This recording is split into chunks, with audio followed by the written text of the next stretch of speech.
خوش آمدید. ہم ایچ.سی. تھامسن کی کتاب دی چترال کیمپین پر مبنی اس سلسلے کے آپ کہہ لیں اختتامی مرحلے میں داخل ہو گئے ہیں. جی، ہم اس ناقابل یقین سفر کے بالکل عروج پر پہنچ چکے ہیں. آج ہم دیکھیں گے کہ چترال کی دیواریں آخرکار کیسے کھلیں اور عمرہ خان کی مزاحمت کا انجام کیا ہوا. بالکل. آج کی گفتگو اس پوری مہم کا ایک طرح سے نچوڑ ہے. ہم باب 16 سے 19 تک کا جائزہ لیں گے اور دیکھیں گے کہ کہانی اپنے انجام کو کیسے پہنچی. پنچکوڑا کی لڑائیوں سے لے کر اور پھر برفانی دروں کو عبور کرنے کی وہ کٹھن کہانی، قلعے کے اندر کی وہ ڈرامائی صورتحال اور آخر میں اس شطرنج کی بساط پر آخری چالیں. اور اس دلچسپ داستان میں گہرائی میں اترنے سے پہلے ایک چھوٹی سی گزارش. جی ضرور. ہم نے محسوس کیا ہے کہ بہت سے لوگ اس صفحہ بصفحہ تجزیے کی ہر قسط باقاعدگی سے دیکھ رہے ہیں، لیکن شاید سبسکرائب کا بٹن دبانا بھول گئے ہیں.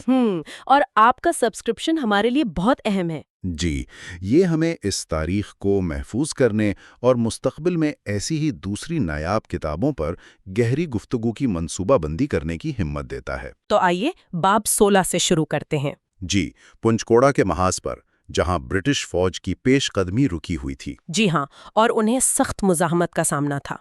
تھامسن یہاں ایک بہت دلچسپ بات لکھتے ہیں کہ پٹھان جنگجوؤں کے اپنے کیمپ میں حکمت عملی پر شدید اختلاف پیدا ہو گیا تھا. اچھا، کس قسم کا اختلاف؟ یہ دراصل نسلوں کا تصادم تھا.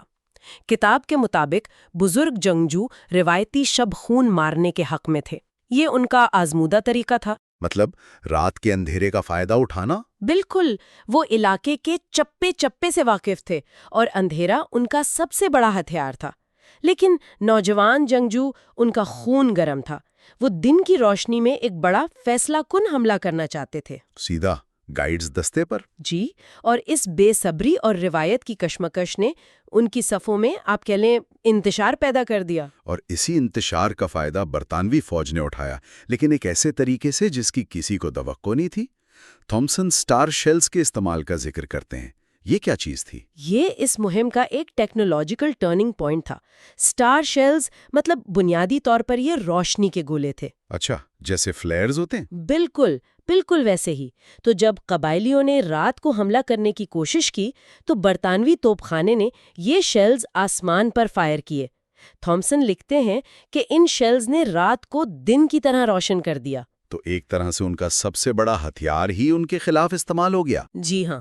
اب آپ خود سوچیں، جن کی ساری حکمت عملی اندھیرے پر منحصر تھی، وہ اچانک کھلے میدان میں نظر آنے لگے. یہ صرف ایک فوجی چال نہیں تھی، یہ ایک نفسیاتی ضرب تھی. وہ خوف زدہ ہو کر بھاگ کھڑے ہوئے. یعنی جنگ صرف بہادری سے نہیں بلکہ صنعتی انقلاب کی طاقت سے لڑی جا رہی تھی. بالکل. اور یہ ٹیکنالوجی کا استعمال صرف لڑائی تک محدود نہیں رہا. جب فوج کو پنچکوڑا دریا عبور کرنا پڑا، وہاں بھی تو ایک بڑا چیلنج تھا. بہت بڑا چیلنج تھا. کوئی پل نہیں تھا اور دریا کا بہاؤ بہت تیز تھا. یہاں برٹش انجینئرز کی ذہانت کام آئی. انہوں نے وہ کیا جو ناقابل یقین لگتا ہے. وہ ٹیلی گراف والا قصہ؟ جی، انہوں نے پیغام رسانی کے لیے استعمال ہونے والی تاروں کو استعمال کر کے ایک مولک پل، ایک سسپینشن برج کھڑا کر دیا. تھامسن اس کی تفصیل بتاتی ہیں کہ یہ کیسے بنایا گیا، اور یہ اس بات کی علامت تھی کہ یہ فوج صرف لڑنا نہیں جانتی تھی بلکہ اپنے وسائل سے قدرت پر قابو پانا بھی جانتی تھیں. اور اس پل نے سب کچھ بدل دیا؟ جی، اس پل نے پوری فوج کو دریا پار کروا دیا اور قبائلی مزاحمت کی آپ کہہ لیں کمر توڑ دی. اس کے بعد تو پھر عمرہ خان کے لیے کھیل ختم ہو گیا ہوگا. جی، مونڈا اور میانکلا کے قلعوں کے سقوط کے بعد عمرہ خان کو اندازہ ہو گیا کہ اب مزید مزاحمت ممکن نہیں. تھامسن کے مطابق اس کے بعد اس نے فرار کی راہ اختیار کی. تو اس محاذ پر منظم مزاحمت ختم ہو گئی؟ جی بالکل. عمرہ خان کے فرار کے ساتھ ہی میدانی لڑائی تو ایک طرح سے ختم ہو گئی، لیکن اصل ڈرامہ تو کہیں اور چل رہا تھا، ہے نا؟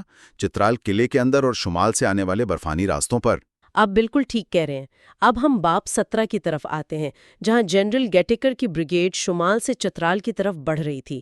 تھامسن اس سفر کو کٹھن اور صبر آزما کہتے ہیں، اور یہ شاید ان الفاظ سے بھی زیادہ مشکل تھا. جنوٹائی اور لواری جیسے درے جن کی بلندی 10,000 فٹ سے بھی زیادہ ہیں. جی، اور یہ اپریل کا مہینہ تھا، لیکن ان بلندیوں پر شدید برف تھی اور درجہ حرارت نقطہ انجماد سے بہت نیچے. آج بھی لیواری ٹاپ پار کرنا ایک چیلنج ہے. تو اس زمانے میں بغیر جدید مشینری کے یہ تصور کرنا بھی مشکل ہے۔ بہت مشکل۔ تھامسن فوجیوں کی ہمت اور برداشت کی بہت تعریف کرتی ہیں۔ کتاب میں ایک تصویر بھی ہے جس میں افسران جنبوتائی درے پر ایک عارضی پڑاؤ میں دکھائے گئے ہیں۔ وہ تصویر ہی ان حالات کی سختی بیان کرنے کے لیے کافی ہے۔ یہ صرف دشمن سے جنگ نہیں تھی، یہ قدرت کے خلاف جنگ تھی۔ بالکل، سردی، برف اور بلندی کے خلاف ایک جنگ۔ اسی باب میں تھامسن ایک بہت ہی انسانی اور جذباتی منظر بھی بیان کرتے ہیں، جس کا مرکزی کردار خود عمرہ خان ہے۔ جی، یہ ایک ناقابل فراموش منظر ہے۔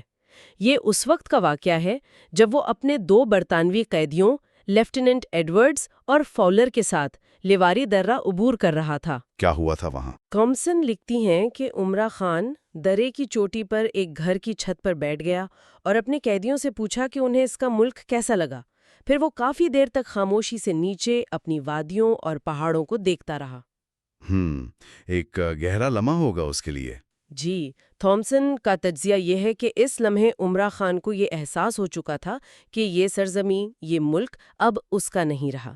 ایک فاتح سردار کے لیے یہ شکست تسلیم کرنے کا ایک خاموش اور بہت گہرا لمحہ تھا۔ اور جب عمرہ خان اپنی کھوئی ہوئی سلطنت کو دیکھ رہا تھا، تب جنوب سے امدادی فوج چترال پہنچنے والی تھی۔ بالکل، کرنل کیلی کی سربراہی میں گلگت سے آنے والی فوج 20 اپریل کو سب سے پہلے چترال پہنچی۔ تھامسن اس پہلی ملاقات کے جذباتی مناظر کا ذکر کرتی ہیں۔ قلعے کے اندر 47 دن سے محصور، بھوکے پیاسے تھکے ہارے محافظ، اور مہینوں بعد باہر کی دنیا سے آنے والے ان کے بچانے والے۔ جی، ایک بہت ہی طویل اور مشکل انتظار کا خاتمہ تھا۔ تو امداد پہنچ گئی، لیکن قلعے کے اندر جو لوگ تھے ان کے لیے آخری چند دن کیسے گزرے؟ آئیے اب کہانی کا رخ بدلتے ہیں اور باب 18 کے ذریعے قلعے کے اندر چلتے ہیں۔ ان کے لیے تو اصل امتحان آخری دنوں میں آیا ہوگا۔ آخری دن سب سے زیادہ خوفناک تھے۔ محاصرہ کرنے والوں کو احساس ہو گیا تھا کہ وقت کم ہے، اس لیے انہوں نے اپنی سب سے خطرناک چال چلی۔ سرنگ والی چال؟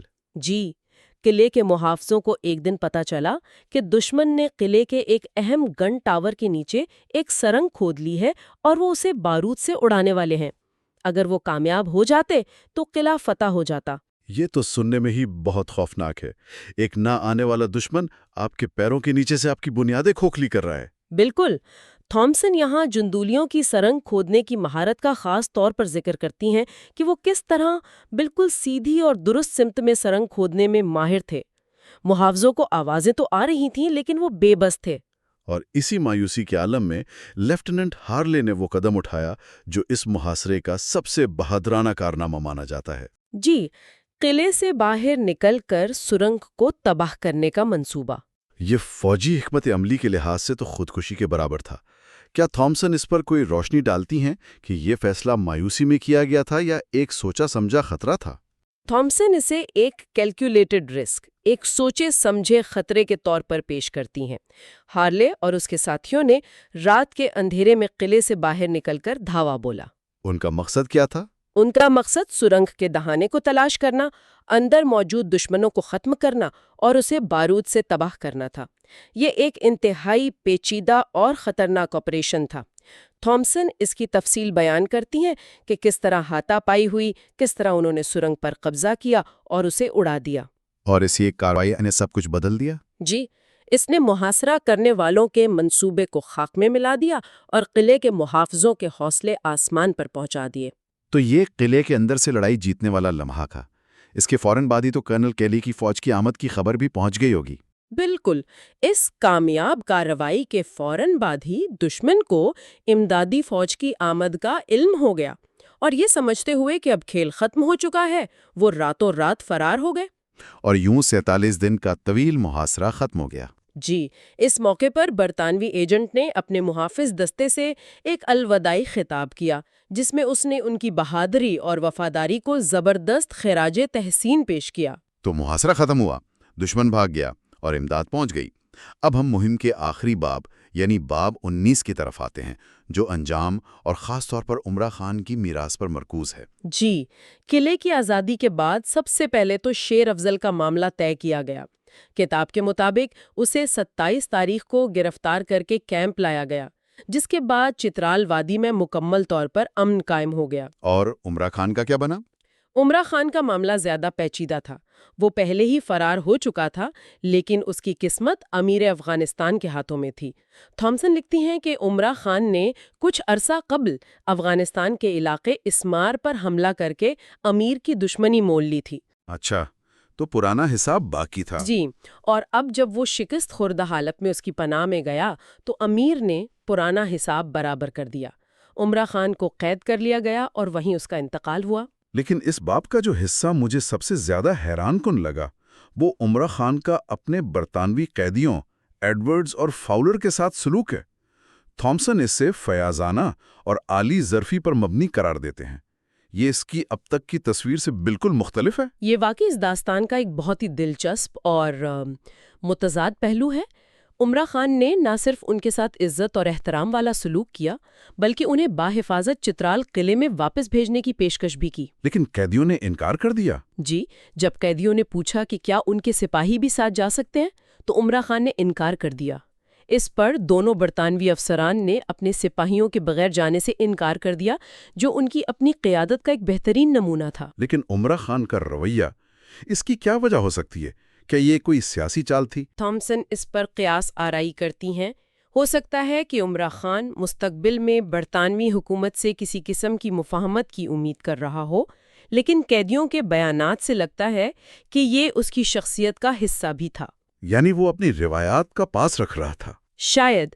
مصنف کے مطابق عمرہ خان کی اس رواداری نے ہندوستان میں حیرت اور احترام کا احساس پیدا کیا. پٹھان جنگی روایات کے بارے میں جو برطانوی تصور تھا اس میں مفتوحین کے ساتھ ایسے سلوک کی توقع نہیں کی جاتی تھی. اس ایک عمل نے عمرہ خان کو اس کے دشمنوں کی نظروں میں بھی ایک الگ شخصیت بنا دیا.